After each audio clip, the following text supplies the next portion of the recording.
Hey guys, what's up? Welcome back to Triple Double Nation. Today we're discussing the 10 bench players who are better than starters. Let's get into the video. As is the case in any sport, player regression is an extremely common thing. The older a player gets, you'll typically see them start to drop off in quality of play, at least to some degree.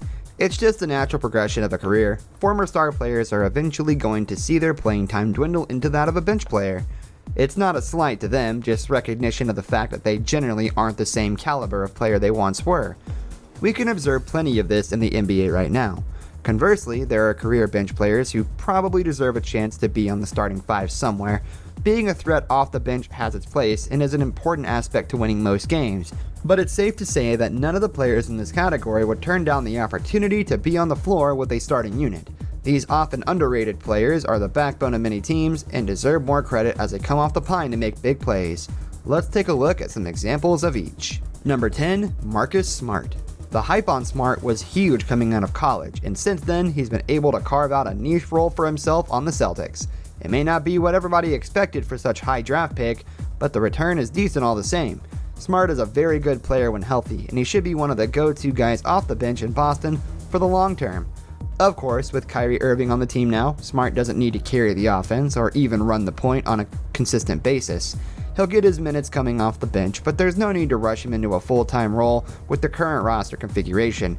He's just about to enter his prime, so you can expect his production to get even better. Unfortunately, the cut by Gordon Hayward is starting to look like the Gordon Hayward they expected when they signed him in free agency at the beginning of last. Number 9, Manu Ginobili. Ginobili is almost as synonymous with the Spurs' success as the likes of Tim Duncan, so it's exaggeration to say that he's been one of the most important players in team history. He's a lights-out shooter and has been reliable off the pine for his entire career. San Antonio depends on players like him as a general philosophy, and without him, they may not have the amount of titles that they do. Now unfortunately, Ginobili is on the decline and is really a shell of the player he once was. Who could blame him? He's hit the 40-year-old mark, and anybody with that length of an NBA career is going to suffer some in their later years. It's no slight to Ginobili though, who has been one of the best in the league for a long time. Number 8, TJ McConnell.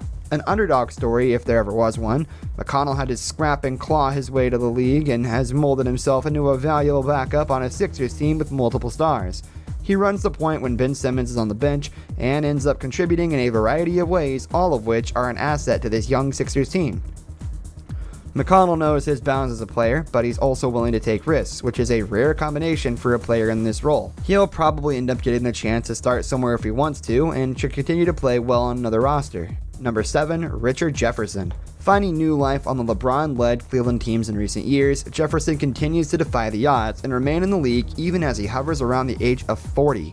A former standout with the Nets, he's now toiling on the Nuggets bench and is probably going to retire very soon. The scoring isn't there anymore, and it's clear he's just treading water at this point. Expect Jefferson to bow out pretty soon. He's on a nowhere team, is over the hill, and there's just very little reason to stick around anymore. He hasn't logged consistent minutes in a while, and without hopes to play for another title, he has little more than he'd have to achieve. Number 6, Andre Iguodala. For years, Iguodala has been on the epitome of an upper-tier NBA player. He plays hard with a great skill set and is the kind of player that is an asset to winning teams. If he wasn't on the Warriors, he'd be a prime starter and rack up more impressive stat lines. For Iguodala, however, that's not as important as playing a significant role on a contender any way he can. He's exactly the type who's going to do whatever it takes to win, and he'll be on the Warriors for the foreseeable future because of that. Iguodala is a no-frills type of player, which is incredibly rare in this day and age. He'd fit in well on any roster in the league. Number 5, Derrick Rose. It's been a fall from grace for Rose, who was once one of the most exciting and dominating young players in the entire league. Injuries eventually robbed him of his dynamic ability on the court, however, and now he's a shell of his former self. He's barely hanging on in Minnesota on a team with a plethora of young talent. It's unfortunate for Rose, who was primed to be one of the best players in the league for over a decade, when he broke in with the Bulls. Instead, he's devolved into a role player at best, and is now at the level of journeyman. With little chance of a career resurgence, it's one of the more upsetting NBA stories in recent memory. Number 4, Dwyane Wade. Even when he's old and past his prime, Wade is still better than a good portion of the starters in the league. He simply has that it factor that so many others lack, and he was able to lead the Heat to another playoff berth even if they were eliminated in the first round. Of course, age will slow anybody down, but Wade still has enough gain to be considered better than a lot of other players. Having a player of his caliber come off the bench is an asset to any team. It would just be better for him if the Heat were more competitive. Wade is simply one of the best of his generation, and you can still see glimpses of excellence even in the twilight of his career. Made by one of the game's greatest players. Can you do any more than Dwyane Wade has done? MVP, best in the world, you name the letters. D-Wade, you are... Number 3, Jameer Nelson. One of the most underrated players in the league during his prime, Nelson had the misfortune of mainly playing on mediocre teams throughout his career. Barring the Magic team that made a finals appearance, he was an extremely efficient point guard in Orlando and made his mark consistently over an extended period of time. Now he's assured a journeyman role and has been on a handful of rosters in the past 5 years. It's to be expected, and Nelson now spends his time coming off the pine. He probably has a few more years left in him if he wants it, but it won't be in a significant role, and he'll likely have to change scenery several more times as well.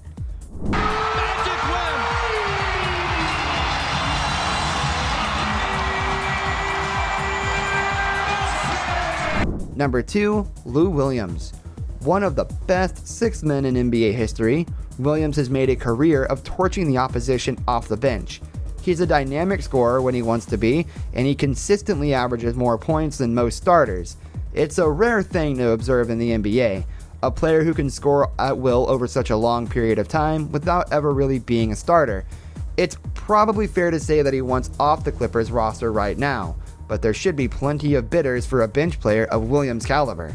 When it's all said and done, he could be considered one of the absolute best sixth men ever to play, and set a standard for future players coming off the bench, if they want to work their way up to the starting lineup.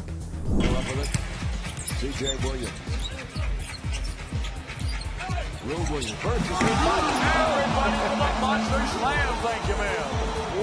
Number 1, Vince Carter. Carter's longevity has been remarkable, and he's an all-time great without a shadow of a doubt. Incredibly, at the age of 41, he says he wants to keep playing for another year. It's truly been a testament of his ability to stay in shape and play well beyond what anybody would have expected. Even for a first ballot Hall of Fame player, Carter is simply in top echelon of the league's greats, and has been for some time. It's a shame that he'll probably never get the opportunity to win a title, but beyond that, his career has been nothing but a success. The opportunity to mentor young players is clearly a priority for him, though, and is likely a driving factor in him returning to the league year after year. It only adds to his legendary status, and will ensure that he has a home in the NBA no matter what the circumstance is in the future. Alright guys, thanks for watching this video. If you enjoyed, please leave a like and comment who your favorite NBA bench player is. See you guys in the next video. Have a great day.